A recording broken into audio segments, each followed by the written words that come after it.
Hey everyone, my name is Solomon Thomas. I'm a Marine Corps veteran. I'm about to graduate with my master's in psychology, and I have the goal of becoming a clinical psychologist and professor one day. So I'm making videos on YouTube to clarify my ideas and to practice speaking and presenting them to an audience, even if no one's listening. And I also have the hope that some of these ideas that I personally find interesting and engaging and useful will be of some help to anyone who's out there paying attention. So, in this video, I want to talk about different components of personality development. And as a disclaimer and a caveat, 99% of what I talk about has come from other people that I've read or listened to, psychologists and philosophers, and other thinkers that I've just found interesting. So if there's any questions about anything that I'm talking about, feel free to ask me where the source is, and I will be happy to provide that to you. And also, I just want to highlight that because it's not like I came to any of these conclusions. They're more like realizations that I've discovered through reading different people. So, with that, I want to talk about different aspects of personality development that are related.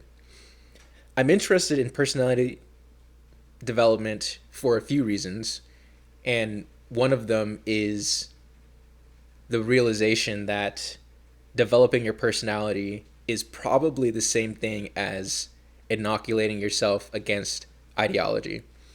And I'm interested in ideology because as I've been listening to people like Jordan Peterson and Ian McGilchrist and John Vervaeke, and reading people like Carl Rogers and Carl Jung, I'm coming to see how an ideology, which I would define as a suboptimal system of beliefs, can possess people. And I use that word specifically. I've had a few conversations with friends and peers and professors over this past year that I've been in graduate school, and it's interesting to see where at one moment I can feel like I'm talking to the individual, and then when a political topic or some culturally controversial issue arises in the conversation, their mannerisms shift, their patterns of attention to my speech shift. They start to hear things that I'm not actually saying. And I'm not trying to say that I'm immune to ideological capture. Part of what I'm trying to do is to also develop my own personality so that way I can become more resistant to ideology. So that's just been something that's fascinating to read about and to experience. That all is under the umbrella of the idea that we see the world through a story. And you can think of a story as a pattern of organizing information. A story is essentially a beginning, a middle, and an end. And to say that we see the world through a story is to intimate, to explicitly say that we don't just see facts in the world and extract the meaning from those facts, extract the truth from those facts on a one-to-one basis in a linear fashion. There's some sort of value hierarchy or interpretive structure that we overlay onto the facts that then allows us to construct our experience. And this is something that we saw here in America in our past election, where I believe the election wasn't one about facts. It was one about different interpretive structures that are used to extract meaning from facts. So, for example, when it comes to issues on climate change, for example, people can disagree over facts, and I do think that happens. But there were also many instances in my own life and in listening to different podcasts where people could have the same set of facts but extract different meanings from them. And so it's no longer a debate about facts, it's a debate about, say, the kind of attention that you're supposed to pay to those facts. the kind of meaning you're supposed to interpret from those facts.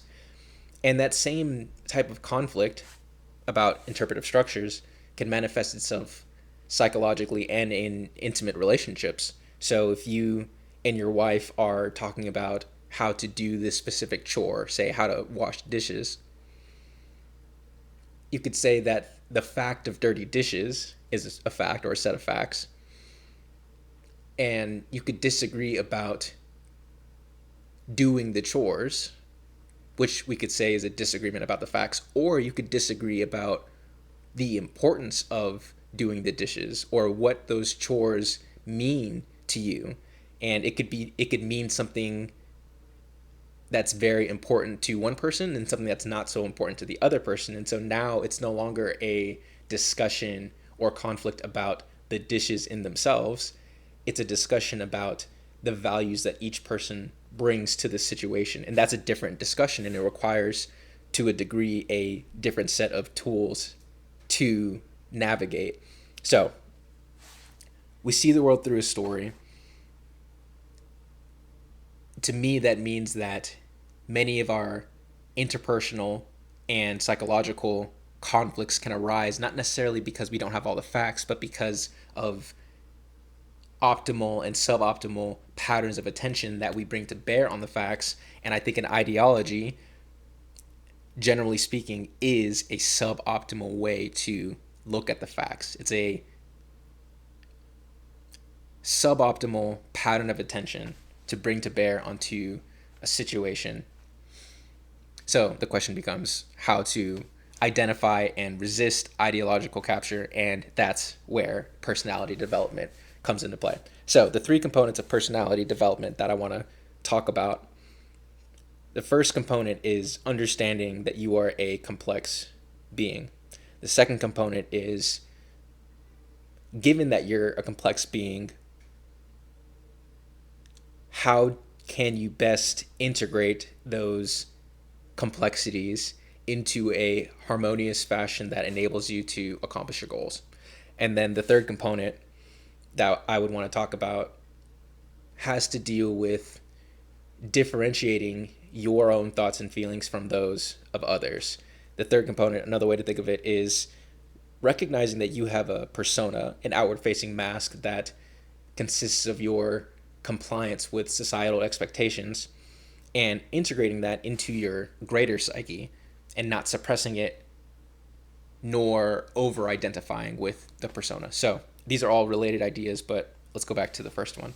So you are a complex being. You have a personality, but one way that I think is useful to conceptualize your personality is as a hierarchical system that is filled with sub-personalities. So you have different motivational and emotional structures. This comes from Jock Panksepp. He's an affective neuroscientist. And so from a neurobiological perspective, you have different circuits in your nervous system that have evolved over thousands of years to help you solve specific problems. And you could think of them as distinct systems. So you have a seeking system that engages you in terms of focus and motivates you to engage in goal-oriented behavior. You have a rage system. You have motivational, emotional systems for fear, for lust, panic, play, and many others. You can think of those as subpersonalities. And this is also a psychoanalytic observation that, going back to Freud, you could also talk about Jung, you can think of your psyche as some elements being conscious, but many elements being unconscious. And in the unconscious are instincts and motivations and emotions that grip your perceptions and your behaviors. And while they are interacting with each other, they are also distinct subpersonalities. Another aspect of your complexity has to deal with different types of knowledge that you have. You have different memory systems, such as your procedural memory, so that's like muscle memory. You have an episodic or imagistic memory. So if I were to ask you what you did yesterday, you would essentially tell me a story, and your ability to sequence your past experience in a narrative framework, that's your episodic memory. And then you have semantic memory, which deals with your verbal slash symbolic knowledge. Memory, knowledge, learning, they're all associated concepts. So, and I think this is something that we've all experienced. We have this ability to behave in a certain way without being able to describe it with our words, such as if you're trying to teach someone how to ride a bike, or if you're going to teach someone how to drive, or if you're a master at anything behaviorally in terms of skills. So if you're a master pianist, my wife is a, I wouldn't say she's a master surgeon, but I'm sure she's very proficient to the point where she has certain skills and she ties certain knots or makes certain cuts that she's done thousands of times, to the point where it's embodied knowledge that doesn't necessarily allow it to be expressed semantically.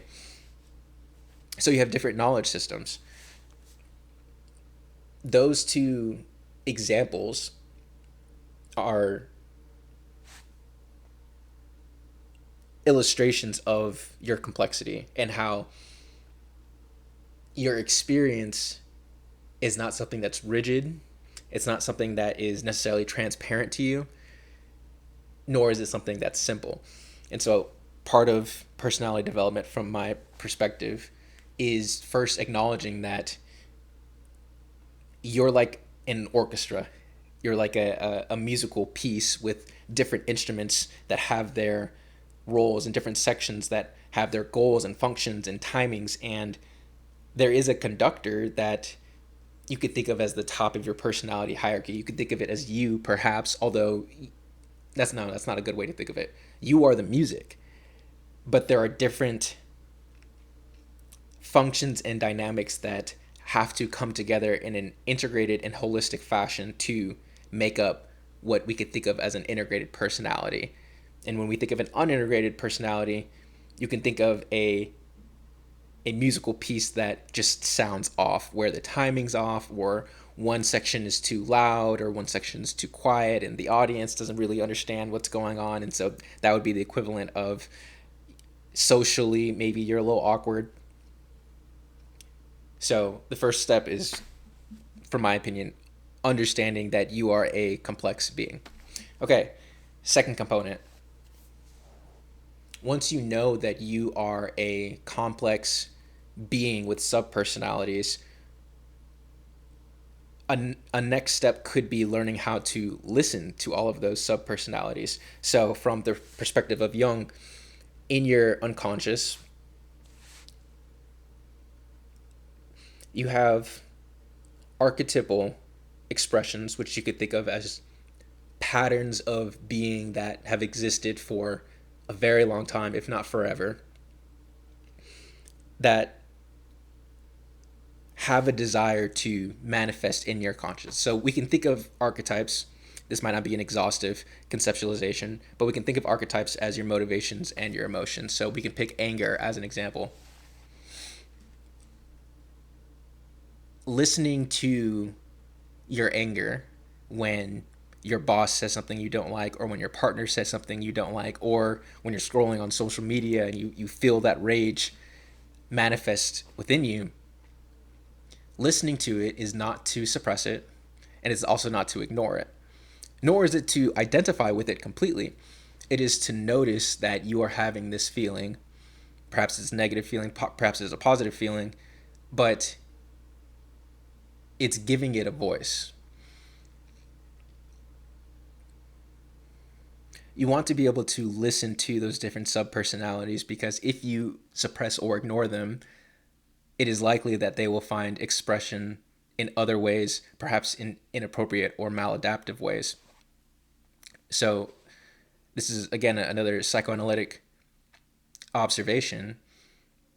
Part of what can happen if you suppress some of these subpersonalities is that they can become displaced. For example, I go to work, my boss says something that makes me mad, but I don't give it expression then or there, and I bottle it up and I try to suppress it. But then when I come home, let me try to fix this camera. What's going on? But then when I try to come home, or when I come home and I am talking with my wife, I notice myself getting irritated with her and I actually lash out on her and she didn't do anything that deserved it. That is a form of displacement where that anger that manifested because of some other cause got bottled up and got out of my control. And so then I lash out on someone who doesn't deserve it. So it's important to, after you acknowledge that there are different components of your personality, you then need to be able to listen to and give them an appropriate outlet. And that can manifest itself in some sort of, better habits, like maybe a creative outlet or maybe a athletic outlet. But that's a better mode of adaptation rather than suppressing or ignoring those subpersonalities. And then the final component that I want to talk about is the fact that you have a persona and what your relationship should be with that persona. Okay, so we realize that we are a complex human being with different subpersonalities and different types of knowledge. And we're trying to figure out how to integrate all of these different subcomponents in a manner that enables us as a whole to become a beautiful piece of music. We also have to do this in a manner that's socially acceptable to other people. And part of how we do this is we develop a persona. We simplify ourselves according to cultural norms that have been established over generations, or sometimes, particularly today with social media, new memes or cultural norms, new ideas spread like wildfire and catch hold and become new norms. We see this with language, we see this in art, we see this in music. So we're constantly navigating between what we want and the expectations of other people. And there are two ways, at least, that this can go wrong. One is you can become antisocial and you can just throw away your persona. And here would be an individual who only listens to himself and doesn't conform to what other people want. And no one, wants to be around someone who does that most of the time. And the second way that this can go wrong is an individual can be a yes man, where they sacrifice their ego, their self, for the persona. So they're nothing but persona. They simplify themselves so much to where they lose themselves and they're only trying to please everyone else. So my advice, my thinking is that rather than suppressing your persona or over identifying with it, it's best to integrate it. And to integrate it means to have a clear understanding of your goals as an individual, as well as having a relatively clear goal or relatively clear understanding of the goals of those people around you. And perhaps that requires explicit negotiation, but that also is communicated through implicit means, behaviorally, through facial expressions, through emotions, and the fact that you all share a culture, more or less. And so the integration of the persona is the attending to both sets of goals, your individual goals and the goals of other people, in a manner that allows all parties involved to pursue their goals in a harmonious fashion. And that requires some bit of negotiation. It's hard because there's errors along the path. Like sometimes you do need to sacrifice what you want for other people. And other times the group can become a mob. And in that case, you want to be the individual who can stand up and say, no, you guys are going down the wrong path and I'm not going to follow you. That's something that perhaps I'll talk about in a new video because I'm still working through that, but it's useful to understand that you do have a persona that's not necessarily you, but it's a component of you that can be integrated. It's not who you are as an entire being. You are not just a social being that is made up of the relations that you have with other people, although those are important. So the video cut out, but I feel like that was a good place to wrap up anyway. To try to sum up, we see the world through a story. I think that an ideology is a suboptimal story. And one of the ways to be able to identify and resist an ideology is to develop your personality.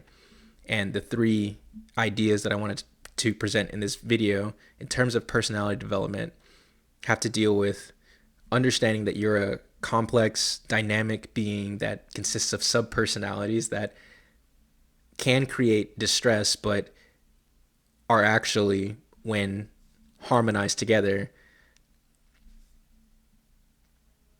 the product of years of evolution.